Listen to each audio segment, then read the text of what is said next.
falar de jornalismo, depois de falar de paternidade, estamos aqui mais uma vez. Renezão, bora. Vamos para mais uma. Hoje nós temos um convidado especial, um convidado colossal, já dizem os meus amigos rubro-negros. Ítalo Rodrigues, seja muito bem-vindo à nossa casa, ao Temos um Podcast. Satisfação ter você aqui, obrigado por aceitar o convite. E soube que você é amigo desse cidadão aqui, meus pêsames, meus sentimentos. Colossal e da furança, né? Rapaz, velho, tá rolando um... Eu já vi que você não parece ser torcedor do Vitória. Você já transferiu para os seus amigos Colossal. Já começamos mal aqui. Eu tenho uma turma de rubro-negro aqui, mas assim, você já deve conhecer o famoso Binha de São Caetano. O Binha fala assim, a Bahia tem 12 milhões de habitantes, 14 milhões da Bahia. Mas com todo respeito à nação rubro-negra, realmente eu estou muito feliz em receber você aqui, porque você é um retrato do sucesso recente do Sport Clube Vitória. E você tem guiado o Vitória a uma caminhada de vitórias, né, de conquistas. E a gente sabe que no futebol as coisas são bem efêmeras, né? São bem passageiras e é preciso o pé no chão. Mas nós temos aí uma massa enorme, uma nação que está reencontrando a felicidade, que está reencontrando a autoestima, que vinha só em desgraça, se é que a gente pode chamar assim, porque foram anos bastante difíceis pro nosso rubro-negro. Então, de cara eu quero te perguntar, Ítalo, qual é o segredo desse Vitória aí, que está fazendo sucesso e está chamando a atenção do país inteiro? Cara, primeiro agradecer pelo convite, né? Obrigado a você, obrigado ao Renê. É um prazer estar aqui, eu gosto muito de participar do podcast, acho que é essa oportunidade única que a gente tem de falar muitas vezes de uma forma que a gente não tem tempo, né, de se comunicar com o nosso torcedor diariamente. Eu acho que isso é muito importante. Como você falou, de repente eu sou a fotografia, eu sou o rosto ao qual as pessoas, ao qual as pessoas acreditam, né, um pouco desse bom momento que a gente vive, né. Espero que ele perdure realmente bastante tempo. Como você bem falou, futebol, a oscilação ela faz parte, né? O mau momento passa, como pra gente passou, e a gente tá num bom, né? A gente sempre torce só que o bom momento ele seja maior do que o mal, mas infelizmente, né, é normal, todo clube passa por oscilação. Cara, eu acho que, assim, algumas coisas, e aí eu vou, obviamente, já que eu tô aqui, eu vou falar um pouco do meu trabalho e daquilo que eu acredito. Eu acredito que antes de qualquer questão de dentro de campo, você precisa cuidar muito bem do extracampo, né? Se a gente tem 35 atletas ali hoje, a gente tem 60 pessoas por trás. E 60 pessoas que também sentem quando o clube não ganha, que dependem disso, que ficam tristes, que ficam receosas também de perder o seu emprego, tal qual eu fico, tal qual o treinador, tal qual o atleta muitas vezes fica. Então, eu sou uma pessoa que pode ter certeza que, ao mesmo tempo que eu entendo que a minha função é uma função de cobrança, eu acredito numa gestão humanizada também. Se você não cuidar dessas pessoas que influenciam diretamente no rendimento do jogador, eu não acredito que ele vai chegar e vai conseguir de forma natural exercer aquilo que ele pode de fato entregar. Então, eu tive uma percepção muito forte disso desde o primeiro dia que eu pisei no Vitória. O clima realmente muito tenso, as pessoas muito preocupadas e muito tristes, mas ao mesmo tempo, pessoas muito capacitadas e com muita vontade de fazer dar certo. Então, eu acho que aos poucos você vai agregando, você vai mostrando que existe o lado do chicote, mas também existe o lado de abraçar e de perguntar se está tudo bem, se o seu filho está bem, se sua filha está bem, entendeu? Então eu acho que um conjunto de fatores, né, junto com também, entrando já um pouco na parte técnica, esse período que a gente teve antes da Série B, isso foi essencial para a gente se reconhecer, se entender, né, o que a gente precisaria fazer. A gente precisava entender que não é porque o Vitória é um clube gigante que a gente não ia precisar se matar e correr dentro de campo, né? A gente precisava entender que para os 11 que estão entrando dentro de campo, precisava existir uma unidade entre os 35 e um respeito entre os 35, né? Então, são coisas que as pessoas não entendem, muitas vezes não acreditam que é função do executivo, do gerente, do supervisor, de todas as pessoas que exercem uma liderança no dia a dia, né? Porque todo mundo olha só a gente como quem contrata e quem manda embora, quem contrata e quem manda embora. E o trabalho ele vai muito além disso, mas muito além disso, né? René é um cara muito mais experiente que eu e ele sabe muito bem disso. E é a partir disso que você começa a ter uma mudança de chave, né? E já começa a preparar, inclusive, para que a gente entenda que a derrota como veio, infelizmente, infelizmente a gente não escolhe, né? É verdade. Mas se a gente pudesse escolher, a gente preferia que fosse fora de casa. Você fez uma festa linda. Pra gente, a gente é doído perder, mas é muito mais doído quando você tá com a casa cheia e com uma festa linda daquela. E o que atrapalha muito nessa função é que, infelizmente, somos julgados pelo resultado do jogo. Exato. Que dá 90 a 100 minutos. Mas e os outros dias, as outras horas, do dia trabalhado, o tanto de trabalho que tem no staff? Exemplo, você, um jovem, né, que dá prazer de conversar aqui, porque um cara que passou por todo... café. Pode tomar. Passou por tudo que passou aí, e aí chega num Vitória. Quando você encontrou o staff do Vitória, para mim o staff é o coração de um clube. Você pegou funcionários muito antigos? Eu me recordo, a minha pergunta é essa, porque quando eu cheguei como atleta no Bahia, nós tínhamos um funcionário que tinha 26 anos, 30 anos de casa, né? E agora, quando eu voltei agora, ainda tinha alguns remanescentes, muito mais capacitados, e hoje você chega no Vitória. Você pegou um staff já viciado, um staff, como você falou, sofrido, tudo isso, mas com a esperança de retornar ao grande caminho, né? Como é que foi a sua chegada e a sua visão com esse staff, que para mim é o coração no clube? Bacana. Eu acho que os funcionários antigos sempre existem, né? Eu até acredito que nos outros clubes dos quais eu passei, eu tive mais dificuldade quanto a isso, porque hoje o funcionário mais antigo, pelo menos do futebol profissional, que é o Mário, né, que é o supervisor, mas é um cara que, graças a Deus, assim, tem sido um suporte, é um cara que... Respira Vitória. Respira Vitória, que vive Vitória, que no dia... Domingo, no dia do jogo, chegou na concentração de 6h50 da manhã. Então é uma pessoa que você precisa inserir no processo, trazer para dentro e sugar dele, né? Óbvio que eu acho que eu tenho muito que aprender com a experiência dele, assim como ele tem muito a aprender com a minha juventude, com as formas novas de se enxergarem os processos hoje em dia do futebol, né? E junto a isso, eu encontrei uma rapaziada lá muito capacitada, né? É óbvio que quando as coisas não acontecem, é normal, todo mundo também internamente, muitas vezes, você passa a procurar culpado também, porque todo mundo quer enxergar uma solução, então não é nada contra ninguém, não é uma trairagem, mas fica todo mundo com a ânsia de entender, mas por que, cara, se todo mundo diz que o time no papel é bom, por que não ganhou? O que faltou? Entendeu? Então, assim, eu tento o máximo possível blindar essa rapaziada, sabe? Graças a Deus também é um ponto positivo do nosso presidente ser bem presente, né? Obviamente, ele dá expediente no clube todo dia.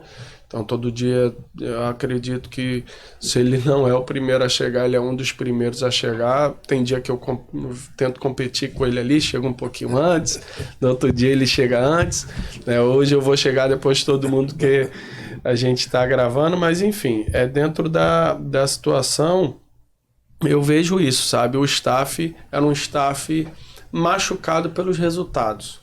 Mas um staff bom, comprometido, profissional, mas muito, muito capacitado. Muito capacitado. A gente está implementando uma ferramenta nova que até depois a gente pode comentar. E o responsável dessa plataforma, que tá nos grandes clubes da Série A do Brasil, eu chamei ele no canto e fiz questão. Cara, tu tá dentro, lidando com as pessoas né, dos outros grandes clubes, com os profissionais. Qual plataforma que é? Então? Pode falar, pode emendar aí, o Pro Esportes agora. Bacana. Saiu um videozinho do Abel, do Palmeiras, falando do controle do... Aquilo ali, cá pra nós, massa a propaganda do Abel, mas aquilo ali todo clube, assim, pelo menos os que eu trabalhei em 2010 já tinha. Há muitos anos. Né? Então, o que passou a existir é que agora se tem uma plataforma, que é essa que eu já trabalhei antes, que é a que ele usa lá, e é a que a gente está implementando, que o nome é Pro Esportes, né? Que você controla absolutamente tudo, do atleta, sono, estresse. Esse tem a pulseira, Ítalo? Tem a pulseira, não, esse não tem a pulseira, mas a gente já está estudando também a questão da pulseira para ter esse maior controle, que é algo sensacional. Porque a vida do atleta se resume a alimentação, descanso e treinamento. Isso deveria ser assim. É o que a gente consegue tentar controlar isso. Se a gente puder remeter, é isso. Alimentar bem, descansar bem e treinar bem. Então, voltando à questão do staff, então, eu perguntei a ele. Ele falou, então, são pessoas muito capacitadas. Óbvio, né? Sempre tem um ou outro que, no universo de muita gente, sempre também se tem que melhorar, né? Mas eu estou muito contente realmente com o rendimento, com o clima e principalmente com a forma que todo mundo me recebeu no Vitória. Vamos falar um pouquinho sobre essa plataforma, de maneira resumida. Como é essa plataforma? Como é que você lida com ela no dia a dia? E como é que ela exerce influência no resultado final, né? Que é o atleta em campo? Primeiro ela Ou fora, né, no caso. Primeiro ela é uma plataforma de gestão geral, né? Então tudo que envolve futebol profissional, as informações estão ali dentro. Seja logística, relação de jogo, cartão, registro de atleta, valores, produtividade, receita. Então, por exemplo, eu posso cadastrar lá, a receita é de R$100 e eu vou fazer uma folha de 80. Então, ela já vai me dando esse parâmetro, se eu já gastei os 80, quanto eu gastei, quanto eu gasto por posição, quanto eu gasto com os atletas. Então, gera vários tipos de relatórios e o principal disso é você ter no celular todas as informações. O presidente estar viajando ou tá em casa e querer uma informação e poder pegar o celular dele, entrar no aplicativo e ver, né? Essa é a parte, né, mais da área de gestão, além de ter marketing, comunicação, tem absolutamente tudo. Vindo para a parte técnica, você consegue cadastrar todos os treinos, tudo que é parte física, a questão que a gente chama de PSE, a questão de GPS, todas as informações efetivamente você centraliza num lugar na qual você consegue gerar relatórios mais automáticos e ter um controle muito mais funcional. Porque antes como é que você fazia isso? Era em planilha.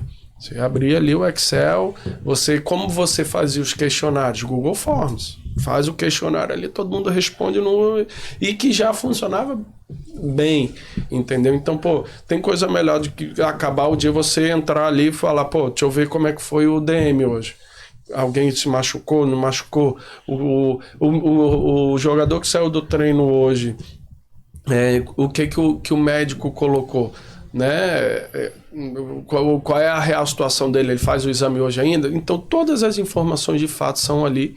Óbvio que existem as permissões, né? Eu como executivo eu tenho acesso a tudo, mas o médico não tem acesso à questão dos contratos. Quem bota as informações de contrato não tem acesso à questão dos médicos. Então, né, o presidente, e aí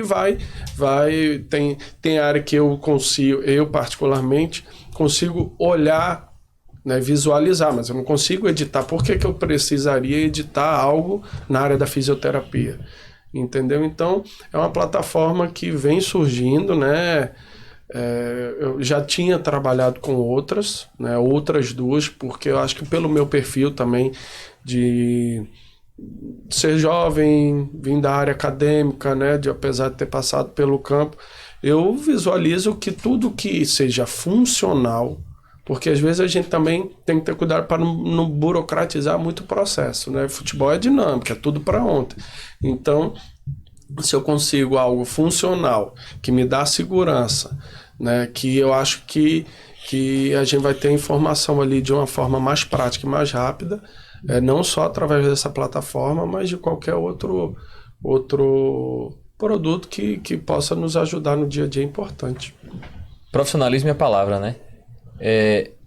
Aproveitando esse contexto que você falou, né, da sua jovialidade, da sua forma de conduzir um processo de maneira moderna, digamos assim, fala um pouquinho sobre sua trajetória, né?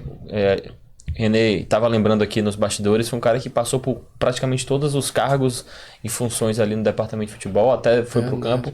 Conta para o torcedor que não conhece essa sua jornada. Pois é. Sou formado em Educação Física, entrei num clube de futebol no segundo período. Acho que eu não vou ser preso por isso, mas acho até que é ilegal, né? Então eu meio que fui fazer um estágio, né, na época como auxiliar técnico. E aí entra algumas histórias engraçadas, porque o diretor na época do Náutico me chamou assim e falou, um amigo em comum vai fazendo contato, me pediu para tentar te ajudar. O negócio é o seguinte, você tem 3 meses, depois de 3 meses eu não garanto se você vai ficar ou não, então se vire aí em 3 meses, convença quem você tem que convencer. Você não vai receber R$1, não tem salário, não tem ajuda para passagem, não tem nada. Náutico? No Náutico, mas na até época hoje, no Sub-15. Até hoje não tem salário também. Aí, pois é, mas a gente torce que melhore, né? Aí o que acontece? Aí eu fui estagiar como auxiliar técnico. Mas como é que você é auxiliar técnico de um técnico que não te quer ali, que nunca te viu na vida? Então, assim, só que eu não tinha a menor noção de nada, né? Eu simplesmente queria estar ali. Então, tipo, eu lembro como se fosse hoje. E ele era o treinador que estava no Retrô agora, o Dico. Então eu cheguei... Foi auxiliar do Dado comigo aqui no Bahia. Exatamente. Ele saiu do Retrô agora, né? Exatamente. Saiu agora. Saiu, infelizmente. Campeão mundial de futebol. Dico Waller. Aí, cara, eu cheguei lá, tipo assim, pra me apresentar ele, o cara olhou, tá bom, beleza, tudo bem, e tipo, virou as costas e saiu. Tipo assim, mais um estagiário que o diretor veio me empurrar, que às vezes acontece isso com a gente também, a ordem vem de cima, você não tem o que fazer. Foi o caso dele. E, velho, eu, uma semana, e assim, trabalhava com a minha roupa e tal, e tipo assim, ficava fora do campo realmente assistindo o treino, não me envolvia em nada. E até que eu falei, cara, eu preciso começar. Eu não sabia nada, né, também? Não sabia nada. Juvenil não, total. assim, né, tinha jogado sim, e tal, sim. Mas assim, tava no segundo período da faculdade. Falei, eu preciso dar um jeito de começar a me inserir, entrar e conquistar esses caras aqui. E aí eu comecei a realmente a me disponibilizar e a tentar passar a ideia para eles que eu queria muito estar ali. Então, tipo, a bola caía no mato, eu corria e pegava. Ele me chamava por algum acaso, eu ia correndo em vez de andando. Eu falei, não, eu vou correndo para ele ver que ele me chamou, eu tô indo correndo, não tô indo andando. Tô lá do outro lado, ele, tipo, acabou o treino, eu corria, recorria, ainda tem um pouco do espanhol. Eu pegava os cones, os pratinhos, juntava, sabe, para eles, pelo menos esse cara tá aqui, tá ajudando, sabe? E eu acho que aí, aos poucos, eu fui. Daqui a pouco ele falou, tem apito, né? Apita aquilo ali pra mim. Aí, pô, eu lembro como se fosse hoje. Cara, primeiro amistoso que mandar... Véi, Apitar você amistoso. acha que apitar é fácil? Por isso que eu evito reclamar de juiz. Velho, apitar um amistoso do Sub-15... Não, eu fiquei assim, mas eu fiquei mais nervoso. O cara de lá de fora, o pai xingava, o treinador xingava, eu não sabia o que eu fazia. O meu amigo, e assim, aquilo ali foi uma experiência a primeira vez, mas foi horrível, assim. Eu falei, meu Deus do céu, é muito difícil, eu não quero mais nunca apitar um negócio dele. Mas era a única função que eles começaram a me dar. Não tá, apita esse amistoso aí. Às vezes era era o 15 contra o 17 e tal. E aí eu fui me aproximando até que no final passaram os 3, 4, 5 meses, a gente foi evoluindo na competição e que graças a Deus no final ele já estava me perguntando, me envolvendo no planejamento de treinamento, né, perguntando opinião em decisão de escalação, de substituição, e aí foi aos poucos eu comecei a surgir, aí a partir eu entrei em março, eu acho. Chegou no final do ano, acabou as competições. O treinador do 17 não tinha auxiliar, me chamou para ser o auxiliar dele e aí já assinaram a minha carteira. Então, assim, eu no terceiro período da faculdade eu já tinha a minha carteira assinada e aí foi quando foi bom, porque aí eu tive a segurança do emprego, da vivência. Eu conseguia pegar o que eu estudava e entender na minha realidade. Então, assim... porque você vai estudando é muita teoria e na prática muitas vezes é totalmente diferente, então eu consegui visualizando e aí fui crescendo de auxiliar técnico, comecei a organizar as coisas na coordenação e na supervisão da base, aí já queriam que eu desse expediente na base de manhã, fosse pro treino à tarde, de noite fizesse a faculdade, comecei a fazer isso. Aí veio o professor Didi Duarte, que é um cara que eu sou muito grato, para ser o coordenador da base, já me pediu para ser o auxiliar dele na coordenação da base. E aí eu fui entrando sem querer nessa área de gestão.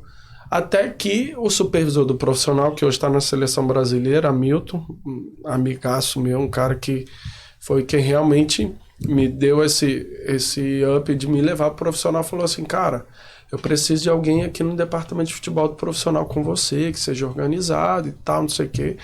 E eu falei, puta, e agora? Eu amo estar no campo, eu amo dar treino, velho.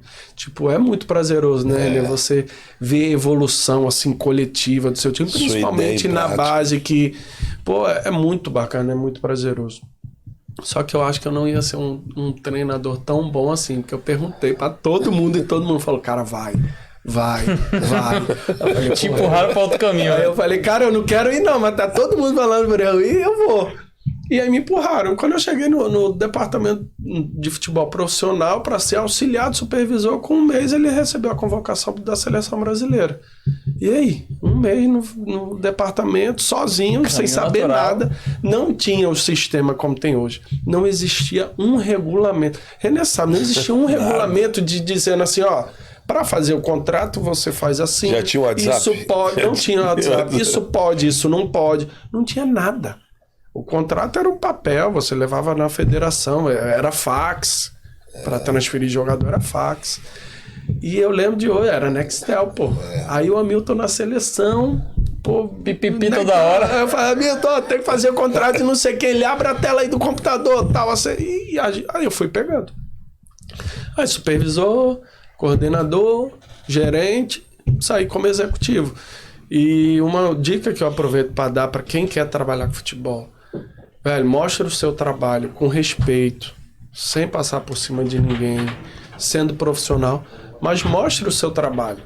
E eu acho que eu tive muito mérito nisso. Muita gente me pergunta, pô, mas como é que tu cresceu? Saiu de... Cara, eu tinha uma ideia, eu organizava e apresentava. Eu entrava no almoxarifado do clube, que era uma zona que tinha 30 carrinhos de feira lá, cheio de material, tudo já com traço estragado. Eu falei, pô, vou tirar foto disso aqui, vou organizar e depois vou passar um relatório para todo mundo ver quantas peças estragaram, quantos a gente tem. Porque isso ninguém tinha um controle. A pessoa falava assim, precisa de uma camisa. Entrava lá e pegava, não sabia se tinha uma, Se era a última ou se tinha mais 200, sabe? Então, tudo que eu ia fazendo, todas as ideias que eu tinha, eu ia organizando. Aí veio a questão da Copa, teve o benefício de se ter uma obra, construir um baita de um hotel, então você precisava criar processo também para organizar o hotel, e aí aos poucos eu ia tendo a ideia, apresentava, organizava, e a galera, aí chegava o executivo e falava, pô, esse cara é fera. Chegava outro, pô, esse cara é fera. Até que chegou o Kila que falou assim para mim, falou, velho, vem, e falou, você tem perfil, você cola aqui comigo. E assim, eu achava que ele queria se livrar, né? Mas eu hoje entendo que ele fazia, que é uma caixa que a gente precisa ter. Primeira coisa que ele falou assim, ó, você vai começar a ficar mais perto de mim. Tem esses 5 jogadores aqui que eu quero mandar embora. Aí eu falei, fudeu. Caralho, como é que eu já vou começar tendo que mandar jogador embora? Se eu tinha o quê? 26, 27, 28 anos, não lembro bem. Isso tudo no Náutico? Isso tudo no Náutico. Então, assim, cara, aí é na dor, assim. Pô, pega, negocia, liga para empresário e aí você vai pegando, você vai vivenciando. Aí depois o Kila saiu, aí eu assumi interinamente, né? Porque a gente, quando tem muito tempo de casa, é assim, né? Não, toma a bomba aí, né? Segura essa pica aí e te abraça. Porque uma você vai... são de vários. Dinheiro, remuneração a gente resolve depois. Pois é. Aí já veio outros executivos, aí, pô, aí eu comecei a me preparar, né, para isso. Pô, quando o executivo chegava, eu já tinha um relatório de resultado de tudo que eu fazia, tudo. E aí veio o Alexandre Faria e tal, não sei o que, até que, pô, não, você vai ficar. Aí não tinha remuneração. Aí eu falava, ó, não adianta, por exemplo, anos de 2015 e 2016, a gente ficou em 5º na Série B, bateu na trave para subir. Eu fazia o papel de executivo, mas eu não aparecia. Quem aparecia eram os diretores estatutários. Porque, primeiro, que eu não queria aparecer. Né? Porque eu não queria me expor, porque eu ganhava, se eu não me engano, eu ganhava uns 4 mil reais na época. Sabe? Mas sou muito grato a eles pela oportunidade e pelo aprendizado também. Então, a gente bateu na trave e tal, não sei o quê. Acabou não subindo. 2016, veio Alexandre Faria, ficou. Aí depois... eu assumi. E aí 2016 para 2017 foi um ano terrível, que o clube teve 4, 5 presidentes no ano. Não tinha outro caminho a não ser o rebaixamento. Não tinha o que fazer. E aí foi quando veio, né, essa gestão nova, que ainda na Série B, eu comecei a planejar a Série C do Náutico em setembro, mais ou menos, assim.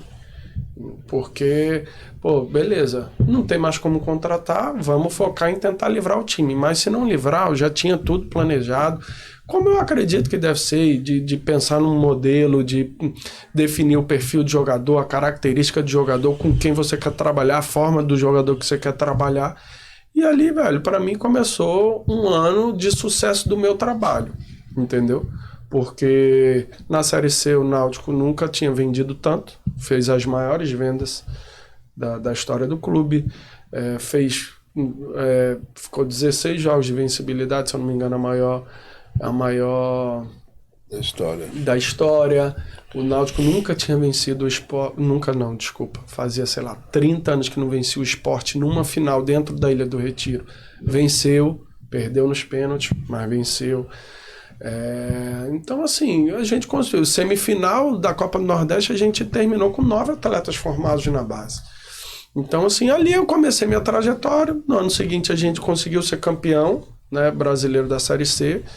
É um orgulho que eu tenho como o diretor executivo mais jovem a ter um título nacional. Quantos anos você tinha ali? 2019, eu tinha 33 a 34 anos. 33 anos. E aí foi quando, né, as coisas começaram, eu comecei a realmente me expor mais, e aí quando o resultado não vem, é normal, né? Acaba a gente entende que é nosso papel também assumir essa responsabilidade. Então a minha história foi a partir daí. Dali eu fui pro Paysandu, né? Pressão gigantesca. Nossa, ali é loucura também. Só quem sabe o que é Remo e Paysandu é quem mora em Belém. Um clube gigante, tenho muito carinho por todo Chuva mundo todo lá. dia, Chovia campo todo pra treinar, dia. tudo areia movediça. Calor, quando faz calor também é absurdo. Eu fui com o Bahia lá, pra Bahia e Remo, eu acho. Copa do Brasil, 2010. Meu amigo, chove 5 horas mesmo. Que porra que é? Você conviveu ali, como é isso? Todo santo dia chove 5 horas. Exatamente assim. A época do inverno, do inverno, porque o inverno lá é o verão nosso, né? Janeiro lá é inverno. Eu cheguei lá justamente em janeiro. Todo mundo, não, inverno. Eu falei, inverno? Pô, eu tô fora do Brasil. Eu morei na Europa, né? Morei 2 anos e meio na Espanha. Eu falei, inverno eu sei que em janeiro na Espanha é inverno, mas não sabia que Belém puxava o clima europeu. Mas o inverno lá é no nosso verão, e que é a época que é chuva e chuva de verdade, assim. E aí depois vem a parte das outras estações do ano que tem essa particularidade. Que a gente sempre marca, vamos marcar um encontro. Não, Depois da chuva. Vamos esperar a chuva. Só que obviamente, não tem uma hora exata. É sempre mais ou menos por volta das 5, 5:30, às vezes é 7, às vezes é 4. Então você marca o encontro, espera a chuva passar e aí a gente se encontra, entendeu? Porque é aqueles 15, meia hora ali que é uma chuva torrencial. E não assim, impacta, a todo sociedade já se Todo acostuma, dia. todo mundo, as tiazinhas, levanta o guarda-chuva aqui e continua desfilando. Aqui em Salvador acaba a cidade, irmão. Pois é. Aí, cara, é muito legal a experiência de trabalhar em Belém. Pô, eu sou É um povo louco apaixonado, pela né? culinária, povo apaixonado, eu gosto muito. Já tinha uma questão pessoal dos meus pais terem passado lua de mel lá. Agora me pergunte por que meu pai e minha mãe, em 1980, decidiram... Não, e foram assim, de acampar, foram bater na ilha de Marajó, Nossa assim, bem exótico, Bem né? roots. Bem roots. Meu pai é músico, né? Então... Foi. Era pegando reggae. carona e tal. Reggae. Não canto reggae não, mas já cantou. Reggae. Foi tecladista de uma banda de reggae, meu pai. Meu pai já tocou com o Zé Augusto e tal, é bacana. Aí, saí de Belém, passei por algumas situações complicadas lá, deixei o time, graças a Deus, na liderança da Série C, campeão paraense, mas houveram algumas questões que isso eu prefiro não expor, são questões de ameaças, coisas chatas que a gente passa. Faz parte do uniforme do Paysandu, né? Que expõe... Quem trabalha lá. Que expõe a gente... E, meu filho tinha 3 anos de idade, assim, eu recebi uma foto de um cara com uma arma na frente da escola do meu filho e a gente era vice-líder da Série C.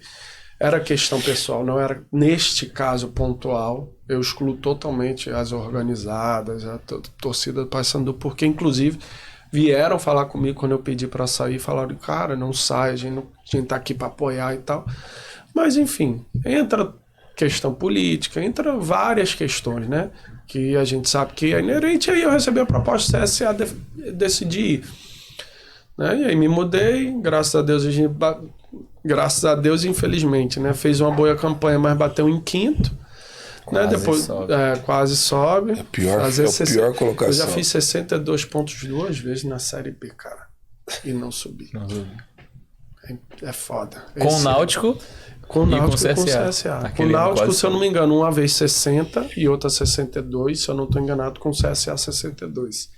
E não subi. Mas esse ano não me escapa, não. Vai passar o CD2. Se Deus quiser. Eu não quero... Pô, o nego fala, não, 62 sobe. Que porra de 62? Estou mirando 65, 70. A gente tem que mirar lá em cima. E aí de lá fui no Paraguai, fiz a consultoria, que me oportunizou depois assumir como diretor de futebol do clube. Experiência sensacional, futebol totalmente diferente, né? Muito atrasado. Paraguai, infelizmente. Ali. É o Brasil eu acho que é o Brasil dos anos 90, do início dos anos 2000. Sério, cara? Com potencial financeiro para ser diferente. Porque se os clubes lá, os grandes clubes, não chegam a bater com grandes clubes do Brasil, mas consegue pagar salário de $100 mil, $150 mil. O Cerro Porteño vem numa crescente absurda. Libertad, Cerro, Olímpia, são clubes que têm uma folha altíssima, mas ainda estão começando a enxergar que precisam se modernizar, mas eu acho que ainda é pouco, mas não é pouco internamente para isso. É pouco para o contexto do país como um todo. Eu acho que a APF, que é a Associação Paraguaia de Futebol, precisa rever, sabe, a forma que ela conduz, o regulamento, essa questão de abertura e clausura. Eles se espelham muito no futebol argentino. Que, velho, o futebol argentino tem um baita potencial, mas não é mais o espelho. Não pode ser o espelho, entendeu? E ainda levaram a Copa esse ano. Aí, cara, pois é. Porque individualmente, tecnicamente, assim, você pode ressaltar vários pontos positivos, como no Paraguai também, se eles investissem em base. Cara, tenho certeza que seria uma potência na América do Sul também para poder bater, porque eles são muito dedicados, assim, eles naturalmente eles têm uma força descomunal, né? Um país bem interior, muito indígena, tem enraizado isso, sabe? Os zagueiros paraguaios para mim era... Pois é. Quer buscar zagueiro para mim é Paraguai. Exatamente. Assim, o Paraguai hoje me pergunta, pô, tem meia? Não acredito em meia no Paraguai. Mas zagueiro, volante... Referência. Entendeu? Um cara de área lá pra brigar pela primeira bola e cabecear, porque lá é isso. Joga a bola pra cima, porrada come, primeira bola, segunda bola. Treinador. De lá... Particularmente, eu não gostei de nenhum.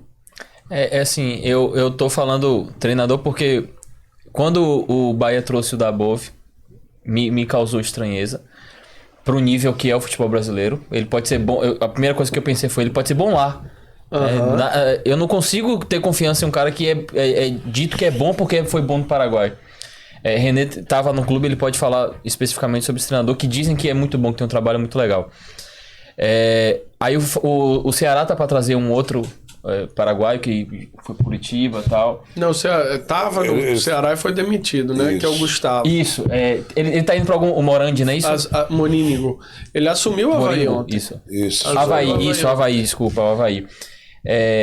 Eu tenho minhas dúvidas, né, com relação a treinadores gringos que vêm de mercados que, por melhor que ele seja nesse mercado, é nesse tipo de mercado que é muito aquém do futebol brasileiro. Mas sabe o que acontece, cara? Futebol não tem verdade. Esse que é o problema.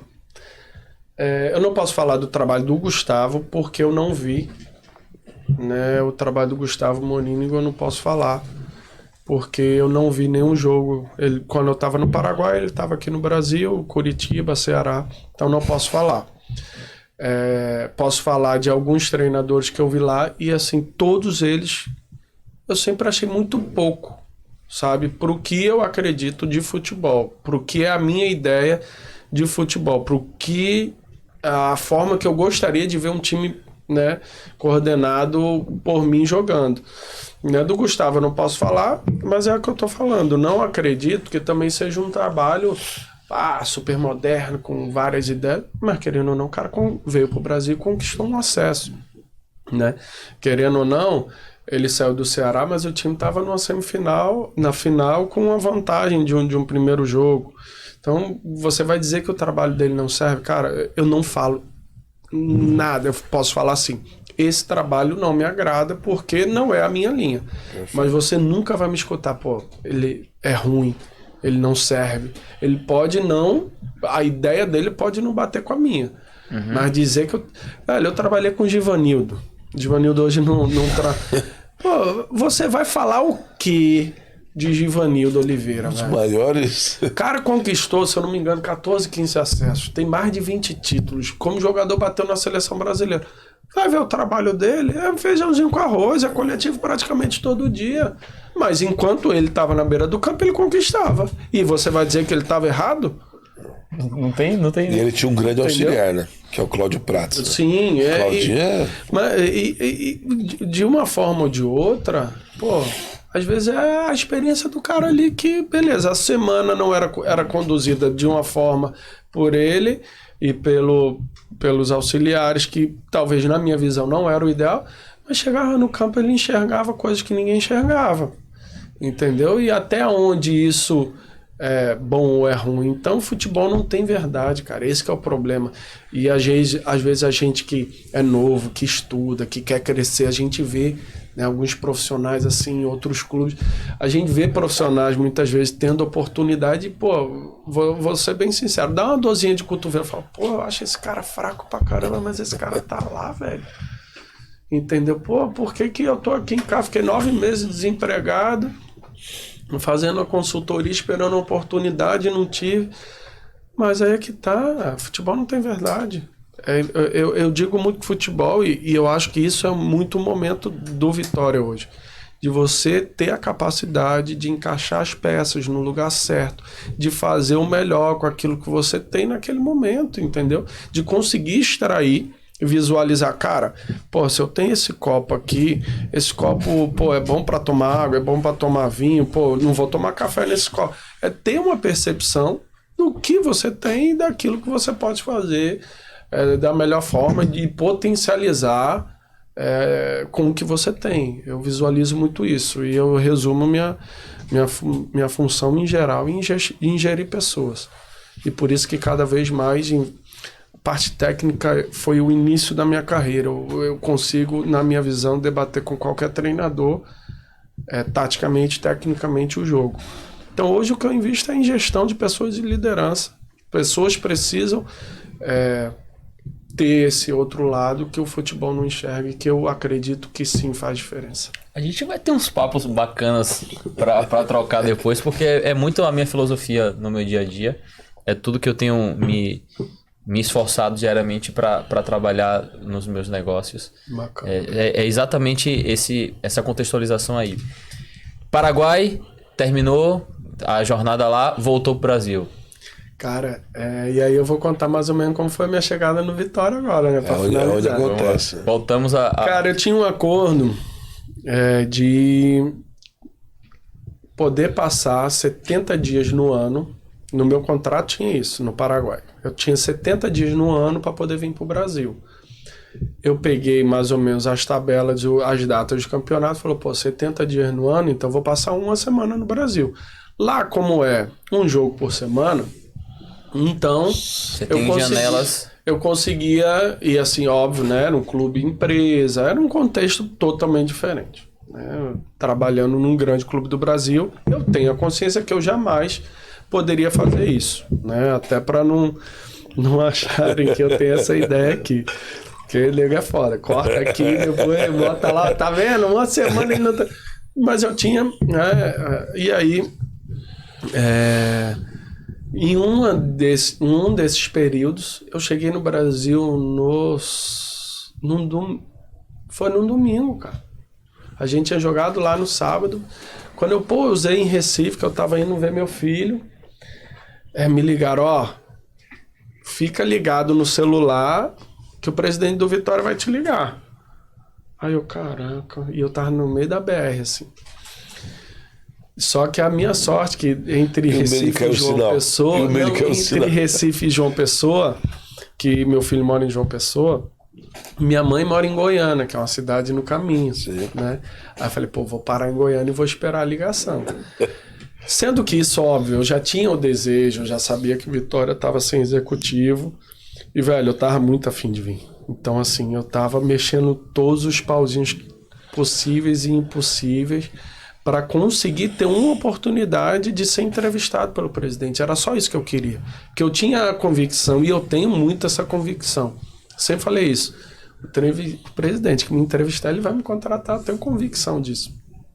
E aí, enfim, quando eu cheguei, o Fábio ligou, porra, você sabe e tal, pô, uma história triste. Né, o Vitória dispensa comentários como clube, e a gente precisa de alguém realmente que consiga, basicamente, colocar, né, passou, óbvio que a conversa foi mais longa, mas enfim, aí quando ele me abriu a palavra, depois acho que de uns 20 minutos de conversa, eu falei, presidente, eu vou pegar um voo e vou em Salvador amanhã. Isso era um sábado, desculpa. Isso era um sábado, eu falei que era domingo. amanhã, domingo, o senhor pode me receber aí, eu pego um voo, eu vejo agora o primeiro voo que tem de Recife para Salvador e a gente conversa pessoalmente. Porque eu queria gerar...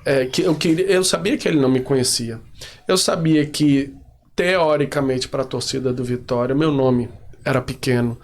Eu sabia disso tudo, então eu precisava sentar frente a frente com ele, com o Djalma, com o Maneca, com o Thiago, para eles verem em mim essa segurança e eu consegui de fato essa vaga, porque enfim, o Paraguai foi fantástico para mim, mas era mais distante da minha família, eu não tava feliz.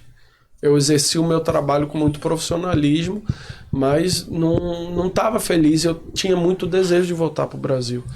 E aí eu vim para cá. Quando eu vim para cá, que eu posei no outro dia, o presidente me pegou, a gente sentou, conversou. E aí, quando eu saí daqui, eu já saí com tudo fechado. Entendeu? Porque... E uma das coisas que o Fábio me falou foi isso. Rapaz, eu te liguei porque eu percebi que você queria muito vir. Percebi que você queria muito estar aqui. E isso para mim conta muito. Eu quero muito que esteja no Vitória quem quer estar no Vitória. E não que o Vitória seja uma opção, que o Vitória seja um trampolim. E eu tenho plena consciência que eu estou tendo a oportunidade da minha carreira, né? Nenhum demérito. Quando eu falei isso no outro podcast, o pessoal dos outros clubes vieram me cobrar. Mas, cara, eu falei e eu preciso repetir. O Vitória, de fato, é o maior clube que eu já trabalhei na minha carreira. Eu não estou falando de importância, não estou falando de... Mas você pegar de história, de dimensão, de rede social, de receita, de tudo, Vitória está na frente de todos os outros. Isso não é nenhum demérito aos outros. Eu espero que, inclusive, cada um deles, né, eu possa ter deixado algum tipo de semente que eles consigam evoluir e se tornar cada vez mais maiores. E aí eu consegui, aí eu cheguei naquele turbilhão, né, velho? Aí trabalho, 24 horas por dia. Pior não podia ficar, né? Porque tava foda, né? E aí, velho, graças a Deus as coisas começaram a acontecer. E eu tava muito ansioso que começasse logo. Porque imagina, porra, a pressão que tava. 20 e tantos dias para você vir um primeiro jogo. Aí você faz um amistoso, um jogo treino, que, porra, foi uma merda. Entendeu? Assim, não falando que os jogadores foram uma merda, mas não supriu minha necessidade, assim, sabe? E aí você corre, não, pô, mas não tem muito o que fazer. A gente tem que continuar com convicção. Ajusta daqui, ajusta dali, conversa. Eu sou muito de conversar com um jogador, vira e mexe. Pô, toda semana, praticamente todo dia eu pego um, sento do lado. Porque eles são humanos. Às vezes você, tem um cara que tá passando por um problema, o filho nasceu, não tá conseguindo dormir, você não sabe. Inclusive, nesse dia desse jogo treino, teve um atleta nosso, que eu vou resguardar o nome, ele fez um treino péssimo. E eu falei, cara, não é possível. Não tem menor... Fui conversar com ele, então... Recebi uma notícia ruim de noite, não consegui dormir, não tomei café e tal, não sei o quê. Tanto que esse atleta hoje é titular da nossa equipe, sabe muito bem. E então, são humanos, cara. O Renier, eu nunca tive o prazer, eu sempre joguei futsal e tal, cheguei a jogar no Náutico, no esporte ali, mas nunca cheguei a ser profissional, entendeu? Então o Renier... Cara, você é humano, tem dia que você não tá com a cabeça boa e é difícil. E você precisa entender. Por isso que eu falo que a gestão de pessoas, que a liderança, que o dia a dia, o processo de você entender que hoje em dia não é como antes, que o cara vai chegar assim e, chegar atrasado e simplesmente você, vai multar e não vai querer saber o motivo. Não, vou multar, mas eu preciso saber o motivo. Preciso saber o que aconteceu, entendeu? Isso são coisas que eu acredito que influenciam sim no resultado. Quando você chegou para além do turbilhão em campo, existe o fora, o extracampo do Vitória é muito forte, né? O ambiente no Barradão, ele tem um molho diferente de muitos outros clubes, e eu falo isso como alguém de imprensa que transitou em muitos clubes, né? Eu trabalhei só no Bahia, em time de futebol, na verdade... Eu trabalhei no Olímpia, um clube da Série B do Baiano também. E eu sempre senti que no Vitória o negócio... outro sabor, já diria o poeta. E aí, quem carregou por muito tempo os últimos anos foi um tal de Fábio Mota. Eu queria que você falasse desse rapaz que eu já conhecia do universo político e eu sou suspeito pra falar por isso. Mas assim, esse cara no futebol, o que ele tem feito pelo Vitória? Como é sua relação com ele? Para além do que tá todo mundo vendo, quem é o Fábio Mota? Cara, preciso pensar bem para responder.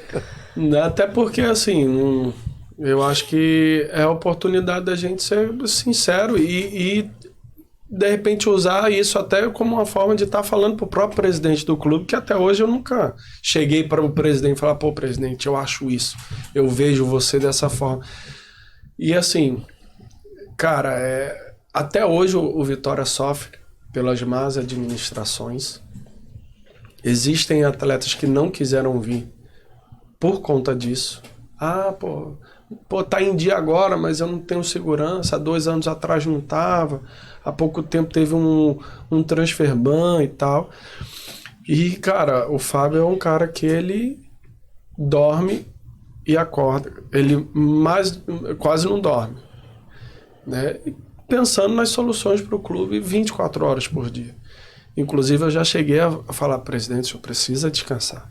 O senhor precisa ter alguns outros momentos alheios, né, com a sua família, até para a cabeça poder despojar, se arejar, porque se depender dele, é 24 horas. E a gente que é profissional, a gente também liga. Às vezes, ele fala, não dormi nada essa noite, 3 horas da manhã eu tava passando, sei lá, na Sport TV, Fla-Flu. Zé, por exemplo, acordei também, perdi o sono. Então, assim, é um cara que tem uma personalidade muito forte. É um cara que é presidente e presidente, se faz presidente. Isso é algo que eu acho que precisa se ressaltar.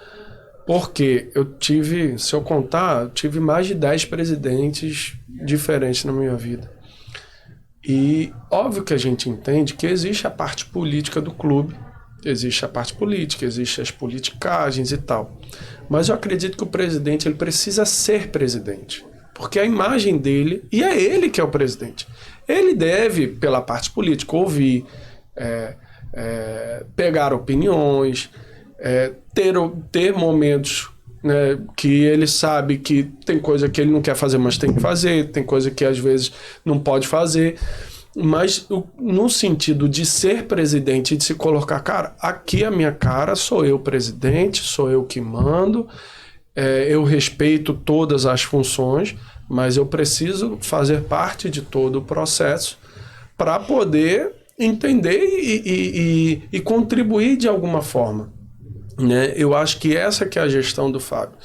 Ele demanda, mas por ele ser muito, muito presente, ele demanda, é muito presente, mas ele cobra muito da gente. Talvez, assim, sem sombra de dúvida, é o cara que mais estica a corda, que mais cobra diariamente, não importa se tá bom, a mesma forma, sempre pode melhorar, e ele tá certo nesse sentido. Entendeu? Porque tudo isso que a gente está fazendo ainda é muito pouco para o que a gente quer fazer, para onde a gente quer atingir, né? E aí eu não estou falando de resultado, eu estou falando do contexto. É um cara que tem se preocupado demais com a parte estrutural do clube, entendeu? E isso eu deixo para ele falar, mas se vocês pegarem só nesse mês o que o presidente investiu em estrutura dentro do Vitória, um deles eu falei, que é essa plataforma, mas N outras coisas, é impressionante. E por mais que ele seja um cara que, como presidente, ele visualize muito mais a parte final, que é o campo e que é o resultado, que é o jogo, por mais que ele, às vezes, externe isso, a partir do momento que ele investe em estrutura, ele sabe que não é só isso. A partir do momento que ele investe em estrutura, ele sabe que precisa de pessoas para gerir essa estrutura. Precisa de pessoas capacitadas para cuidar dessa plataforma, para saber manusear a máquina, sei lá, de 300 mil que a gente quer comprar. Entendeu? Então, ele é um cara que ele tem uma visão, e eu acredito, e falei isso para ele já, que ele tem, sem demagogia nenhuma, eu não espero estar aqui, mas se eu não tiver, vou continuar na torcida. Ele tem tudo para ser um dos maiores ou o maior presidente da história do Vitória, entendeu? Porque eu acredito, se continuar nessa batida, entendeu? O resultado a gente não controla, a gente controla todo o resto.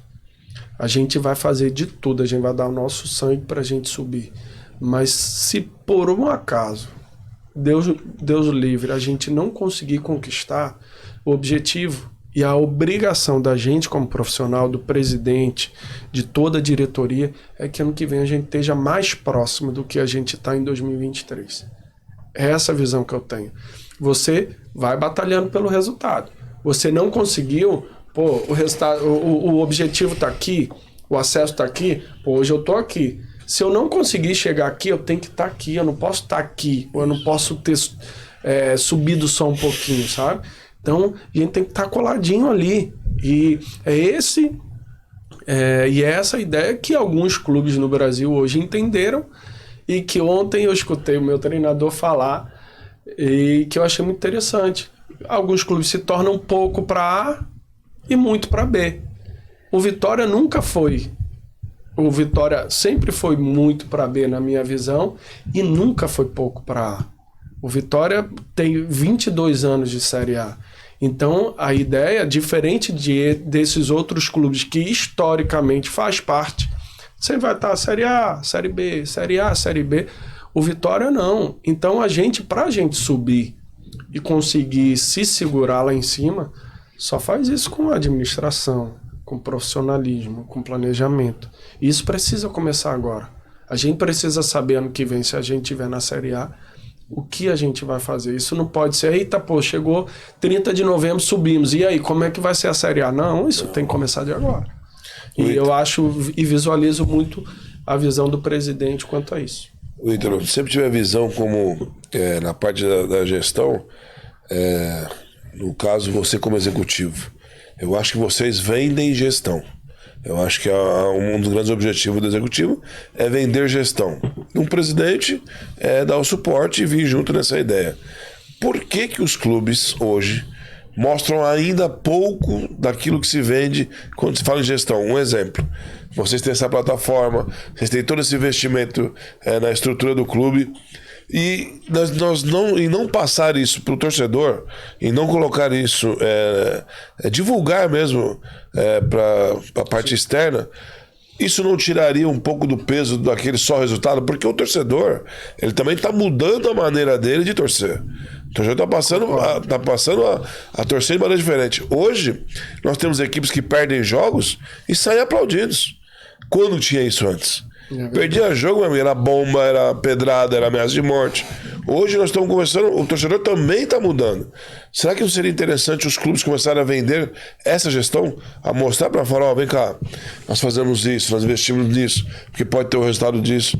E aí nós ficamos ali, hoje, refém da imprensa que fala.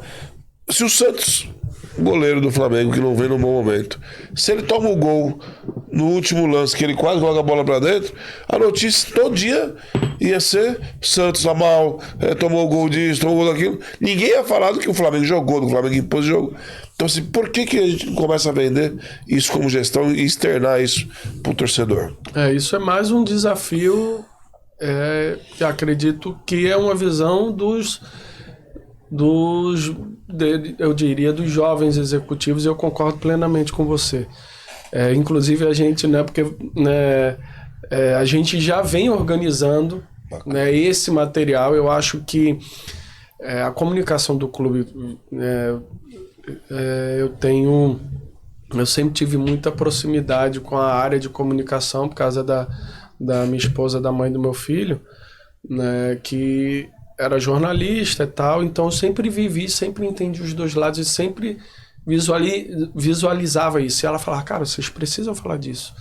Eu acho que a comunicação dos clubes, elas se limitaram muitas vezes, se acomodaram com a questão da assessoria de imprensa, que são as coletivas, e agora com a TV, que mostra ali uns bastidores. Não, mas tem muito mais.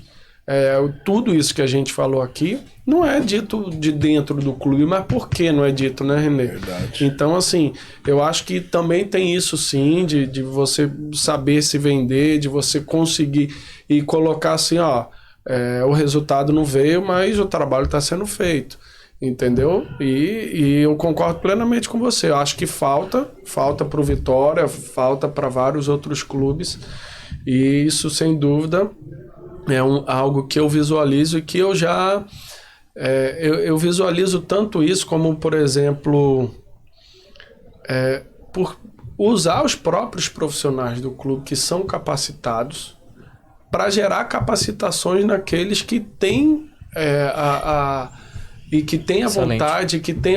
Então, assim, por que a gente não pega assim, pô, se eu já tenho o meu profissional, se eu tô lá agora, eu vou viajar lá para jogar contra o Mirassol, eu tenho aqui 4, 5 pessoas, pô, são capacitadas, por que eu não uso esses profissionais para capacitarem outros profissionais? Por que eu não uso isso como uma forma até comercial do clube? Então, é um projeto que, se Deus quiser, a gente vai lançar também, que eu acho que é isso, é tentar pensar fora da casinha e não só ficar reclamando, pô, a gente é resultado. Não, eu sei que as pessoas me enxergam mais pelo resultado, mas a minha visão, como tu disse, né, ela tem que ser ampla e ela tem que ser sobre o negócio como um todo, porque é muito mais amplo. Eu acho que é no mínimo intrigante o que acontece, assim, especialmente para vocês, gestores, né, executivos, seja presidente e tal.